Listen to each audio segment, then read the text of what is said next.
दलाल दलाल दलाल।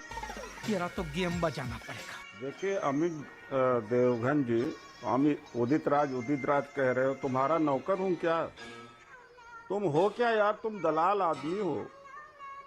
मैं लाखों उदित राज जी, आप शब्दों की, मैं तो आपको बोल रहा हूँ उदित राज जी को आप बोलने का मौका देना चाहिए। आपको गाली देने का मन है तो आप ब्रेक के बाद वो गाली दीजिएगा, क्योंकि मैंने तो आपसे सवाल पूछा और सवाल आपको जवाब देने का मन नहीं है, गाली देने का मन है। मारो हमको जिंदा मत छोड़ो सालो। हम कोई मंदिर का घंटा है कि कोई भी आके बजा जाता है? क्यों क्यों क्यों क्यों नहीं, किस लिए आप गाली देने लायक है? आपसे सवाल पूछे तो गाली देने लायक है? कमाल की बात है। आपको तहजीब नहीं है? कैसे एक पत्रकार से बात की जाती है? अरे भाई क्या बात है, मैं हटता नहीं, हट जाओ फिर, हट जाओ। अभी कहते हैं तुरंत हटो। आप लायक नहीं हो बुलाने के कार्यक्रम के अंदर। अभी दलाल दलाल दलाल बदतमीजी से बात कर रहे हो, जाओ यहां से। I will never call you. आप जिस तरह से बदतमीजी से बात कर रहे हैं, गाली देने के लायक हो। पब्लिक आपका क्या हाल कर रही है, समझ नहीं आ रहा क्या? पब्लिक क्या हाल कर रही है तुम्हारा? पब्लिक ने तुम्हारा हाल बिगाड़ दिया है, लेकिन तुम्हें चैन नहीं बढ़ रहा। ऑडियो खोलिए इनका, ऑडियो नहीं आ रहा इनका। मैं तुम्हें लिबर्टी दिया दलाल कहीं? नहीं, तुम गाली गलौज करते हो लोगों के साथ। गाली देकर तुम अपनी दुकान चलाना चाहते हो। तुम्हारी दुकान बंद हो चुकी है, उसका शटर डाउन है। गाली देके भी खोलेगा नहीं उदित राज। और आज के बाद किसी पत्रकार को गाली गलौज मत करना। आज के बाद कसम खाओ किसी पत्रकार से गाली गलौज नहीं करोगे। अगर गाली गलौज करोगे तो तुम्हें कोई बुलाएगा नहीं। बदतमीज आदमी हो तुम।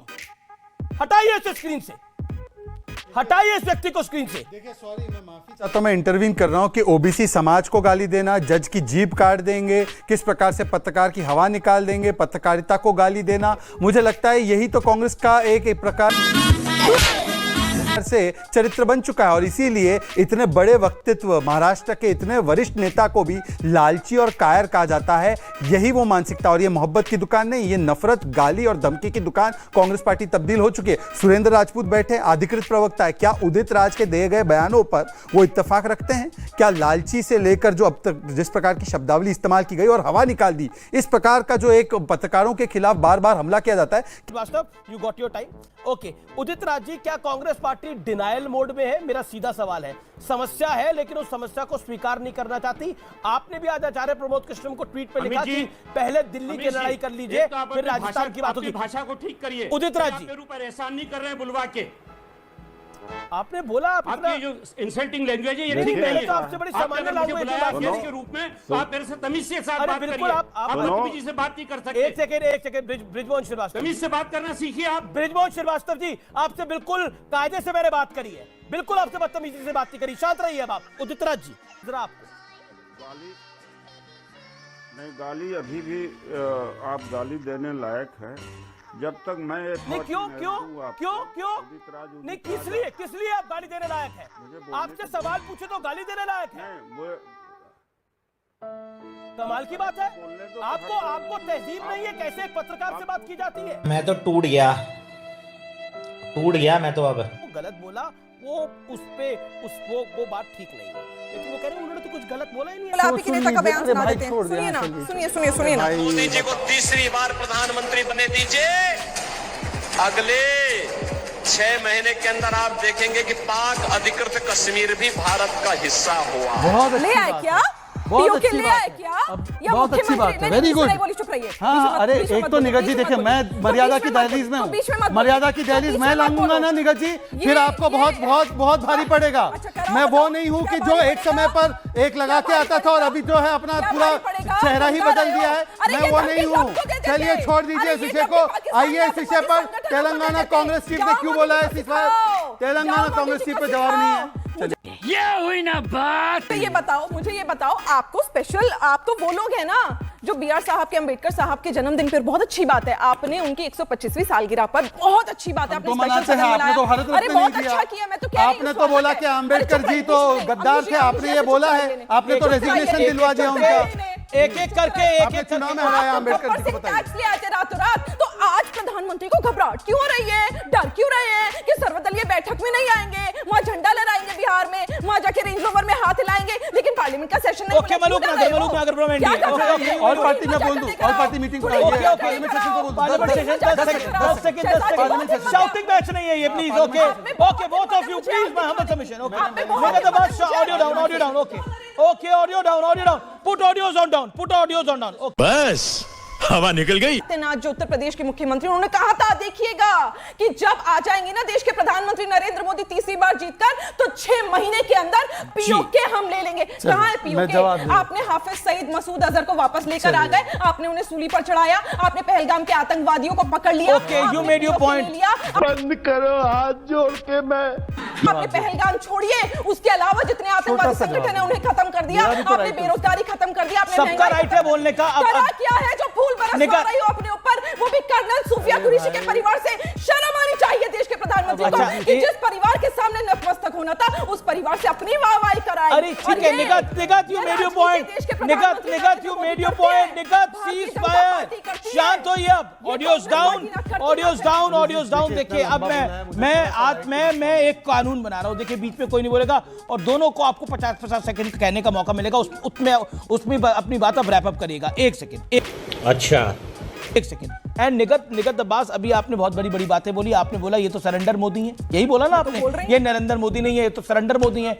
26/11 के बाद जब कांग्रेस की सरकार ने कोई एक्शन नहीं लिया था, तो वो डॉक्टर मनमोहन सिंह क्या थे, सोनिया गांधी की सरकार वो क्या थी, राहुल गांधी भी उस सरकार का हिस्सा थे, वो क्या थी, क्या नैतिकता थी, क्या नैतिकता थी? इस्तीफा देने से आतंकी मर गए, 180 लोगों की जान गई, क्या करा था? निगत 1 सेकंड, निगत या तो आप शाउटिंग मैच में, मेरा तो बड़ा हम्बल प्रश्न है। अब आप जिस मोदी को सरेंडर मोदी कह रहे हैं और आप कह रहे हैं कि सर्जिकल स्ट्राइक करने के बाद, बालाकोट एयर स्ट्राइक करने के बाद, ऑपरेशन संदूर के बाद नरेंद्र मोदी ने कुछ नहीं करा, तो 26/11 के बाद सोनिया गांधी, मनमोहन सिंह और राहुल गांधी की सरकार क्या थी? फिर वो सवाल खड़े होंगे कि नहीं होंगे? मतलब आप अपनी बात में तो स्टिक करिए। ये ऑपरेशन सिंदूर सरेंडर है, तो 26/11 के बाद कोई कार्रवाई ना करना क्या था? दलाल।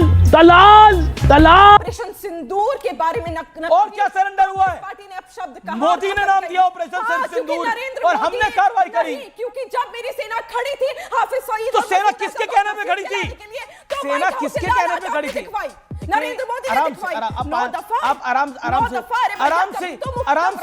से पानी पी के आराम से, मुझे प्यास नहीं लगी, मजा आया। प्यास नहीं लगी तो आराम से, इत्मीनान से। 1 सेकंड निगत जी 1 सेकंड, निगत अब्बास, इस तरह के फोटो ऑप्टिक्स ना 1 सेकंड, मैं I am coming to Shehzad Poonawalla. You have to get a fair chance, but my humble point is this, आप बार-बार एक बात कह रही हैं कि देखिए मोदी ने ये किया। मैं तो बेसिक सवाल पूछ रहा हूं, क्यों नहीं आपकी उस समय की सरकार से सवाल पूछेंगे, क्यों नहीं कार्रवाई करी थी, किस कारण नहीं करी थी? आज इनका नाम अगर सरेंडर नरेंद्र आप बोल रहे हो, तो राहुल गांधी क्या थे, क्या थी मनमोहन सिंह की वो सरकार, क्या कार्रवाई करी थी आपने निर्दोष लोगों की हत्या के ऊपर? जवाब दीजिए। 10 सेकंड। हाँ बताइए। मोदी हैं, वो ही देश के पिता हैं, ये मैंने तो नहीं कहा था, भारतीय जनता पार्टी के नेताओं ने कहा था। खैर, मैं ये आज आपसे और मंच पे सभी से और देश की जनता से पूछना चाहती हूँ कि नरेंद्र मोदी को देश की जनता ने प्रधानमंत्री क्यों बनाया था? इसलिए बनाया था कि रातों रात आप नोटबंदी कर दे और कहें कि अब देखिएगा कि आतंकवादी की कमर तोड़ दी जाएगी, आप देखिएगा काला धन चला जाएगा। पर होता क्या है, रातों रात 2 करोड़ नौकरियां तो जाती है, प्लस अभी 24-25 की अगर आप आरबीआई की लेटेस्ट रिपोर्ट देखें तो 37% 500 के नकली नोट की बढ़ोतरी हो जाती है। देश के प्रधानमंत्री नरेंद्र मोदी को इसलिए बनाया गया था, 370 आप हटा दे और कहेंगे देखिए भाषणों में अब आतंकवादी को खत्म कर देंगे, आतंकवादी अब खत्म हो जाएंगे, कश्मीर में अमन और चैन होगा। लेकिन क्या हुआ? ये हुआ कि विश्व का सबसे बड़ा लॉकडाउन 213 दिनों का कश्मीर में हुआ, और जो व्यापारी संगठन था, जो छात्र नहीं मैडम, मेरा जो सवाल था, मैंने आपको सुना, 1 मिनट सुना, मैं फिर आपको 10 सेकंड दे रहा हूं। नहीं 1 मिनट ही हो गया आपको बोलते हुए। आप कुछ भी बोलो, ये नहीं सुनने वाला। तो पता नहीं लगा, मैं फिर आपको 15 सेकंड देख रहा हूं। आप फिर कह रहे हैं, सलमान खुर्शीद आपको आईना दिखा रहे हैं। सलमान खुर्शीद कह रहे हैं कि ऐसे मैं विदेश में आतंक के मिशन के खिलाफ खड़ा हूं, ऐसे में मेरी राजनीतिक निष्ठा को तोलना गलत है। आप शशि थरूर के लिए आपके नेता क्या कुछ कह चुके हैं, मुझे बताने की आपको आवश्यकता नहीं है मैडम। एंड सुनना पड़ेगा। एंड राहुल गांधी ने अभी जो बोला है कि देश का प्रधानमंत्री सरेंडर कराया है। पाकिस्तान का प्रधानमंत्री शहबाज शरीफ कह रहा है कि मेरे सिक्योर्ड फोन पे रात को 2:30 बजे आसिम मुनीर फोन करता है और कहता है भारत ने हमारे एयरबेस को तबाह कर दिया है। ये सरेंडर है हमारा?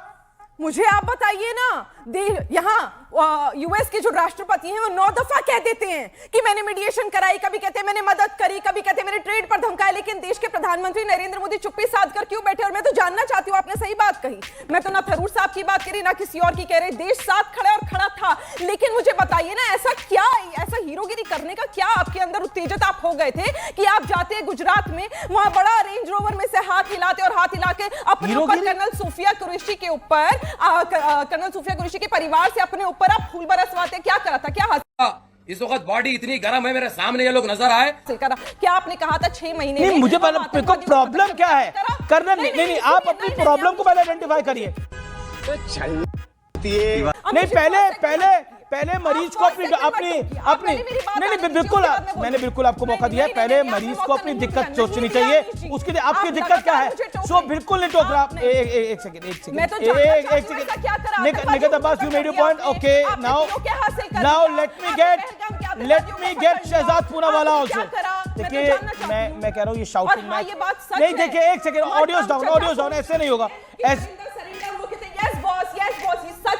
अच्छा ठीक है, ओके। देखिए अब लगातार अब आप बोल रही हैं कि अगर आपने आपको फर्स्ट मूवर एडवांटेज मिला है, आपको आपकी बात रखने का पहले मौका मिला है, तो औरों को भी चांस देना चाहिए बात रखने का। कॉन्टिन्यूसली आप एक बात बोल रही हैं कि ये सरेंडर है, नरेंद्र सरेंडर है। Point number one Shehzad Poonawalla, all party meeting की बात अब बाद में करेंगे, क्योंकि इस समय का जो विषय है जो राहुल गांधी ने बोला है वो महत्वपूर्ण है और वो कंट्रोवर्शियल है। मैं इसको कोट अनकोट कंट्रोवर्शियल भी बोल रहा हूं। क्या आपको लगता है जो बात यहां पर जो शब्द इस्तेमाल हुए, हीरोगिरी शब्द का इस्तेमाल करा निगत अब्बास जी ने, क्या आपको लगता है ये सब कुछ हीरोगिरी के लिए हो रहा है? और हीरोगिरी कौन रहा है? देखिए पता है ना आप सबको? अरे हाँ भाई हाँ। 10 सेकंड, फिर निगत ही बोलिए। निगत जी, ऑपरेशन सिंदूर तो छोड़ दो, उसको तो आपने छुटपुट बोल दिया खड़गे जी ने। आप बोलिए सर्जिकल स्ट्राइक जो हुआ था, जिसको खून की दलाली बोला था, वो सही था गलत था? ये आपका भी आप बयान है कि राहुल गांधी मूर्ख है, आपने मूर्ख बोला था। अब प्ले कीजिए, मेरा भी बयान कुछ खोज के दिखा लिए, पर आपने ही बोला था। आप बोलिए सर्जिकल स्ट्राइक हुआ था नहीं हुआ था? चलिए अब अच्छा एक सेकंड अमीश जी, नहीं पहले बोलिए सर्जिकल स्ट्राइक हुआ था नहीं हुआ था? ये निगत 2016 की बात मानूं या निगत 2025 की बात मानूं? नहीं बोली, कोई बात नहीं। मेरा सवाल समझिए आप। Have you understood my सवाल? You made your point Shehzad ji को आपने ऐसे सुना जैसे मुरारी बाबू प्रवचन दे रहे हो। मेरे को आपने हर बाटों का एक सेकंड नहीं, आपको मैंने ज्यादा मौका दिया ना। शहजाद पूनावाला मुरारी बापू है, शहजाद पूनावाला एक प्रवक्ता है, एक वो प्रवक्ता है, उनको भी सुना, आपको भी सुना, आपको भी मौका दिया। आपको मैंने 3 बार मौका दिया, उनको पहली बार मौका दिया। अब आप बोलिए। मेरे देश के प्रधानमंत्री नरेंद्र मोदी, माननीय नरेंद्र मोदी जी ने उस पटल से कहा था मैं सीए लेकर आऊंगा तो देखिएगा घुसपैठ भारत में कम हो जाएगा। इसलिए देश के प्रधानमंत्री आपको बनाया था कि आप सिर्फ भाषण दें, क्योंकि सीए आने के बाद भी घुसपैठ। पहलगाम में 26 लोगों को जान से मार दिया, वो भी धर्म पूछकर। मेरे भाइयों को मारा गया। कहां थे देश के प्रधानमंत्री? इसलिए प्रधानमंत्री बनाए थे। और क्यों पहलगाम? सिर्फ पठानकोट, पुलवामा, उरी, रियासी, लगातार आतंकवादी हमले होते गए। इनके जुमले कहां गए मैं पूछना चाहती हूं। और उन्होंने मेरे पर टिप्पणी करी। ये वही है जो कहते हैं नरेंद्र मोदी से ज्यादा कोई जुमलेबाज व्यक्ति इन्होंने नहीं देखा। ये वही है। मैं अभी वीडियो सुना सकती हूं, तो बीच में मत बोलो। बीच में आपस में एक दूसरे की पोल पट्टी खेलना बंद करिए। आज की बात मैं सिर्फ कैसी लगी आगे स्वाद? ये पूछना चाहती हूँ, जब देश के प्रधानमंत्री नरेंद्र मोदी ने ये कहा था, क्योंकि उन्होंने खुद कहा था, योगी आदित्यनाथ, अमीश क्या कार्रवाई करी? क्या कार्रवाई करी? चाहे लश्कर तैयबा, क्या कार्रवाई करी? लश्कर तैयबा एक्शन क्या लिया? मोहम्मद हो, हाफिज सईद हो, मसूद अजहर को ब्लैक लिस्ट कराने का काम मनमोहन बहुत बढ़िया ब्लैक लिस्ट करा दिया, लोगों का बदला हो गया और अभी पीओके चाहिए। Hence I prove my point. Hence I rest my case. Hence I rest my case. Shahzad Poonawalla, over to you. My straight question to you. देखिए एक तो ये सरेंडर का पूरा मामला है। दूसरा, अब विदेशों में अगर सांसदों को भेज सकते हो तो देश के सांसदों को भी विशेष सत्र बुलाकर ब्रीफ कर सकते हो। हालांकि शरद राव पवार और आम आदमी पार्टी उसके पक्ष में नहीं है अभी तक। मैं उस पर भी जवाब दूंगा, और क्योंकि मेरे साथ बहुत वरिष्ठ पत्रकार भी बैठे हैं और बाकी वरिष्ठ पैनलिस्ट सोमनाथ जी और मलुक जी भी बैठे, तो मैं उनका सम्मान चाहते हुए मैं चाहता हूं हस्तक्षेप ना हो मेरी बातों पे। देखिए, मैं तो मुरारी बापू की तरह बोलता हूं, ये तो मेरे लिए बहुत ही बड़ा पुण्य का विषय है। महबूबा मुफ्ती की तरह नहीं बोलना चाहिए। Are you comedy me? वैसे तो सलमान भाई ने बता दिया कि कोई सीजफायर नहीं है, पर very important news Manish ji, Telangana Congress chief has said there should be ceasefire with Naxals.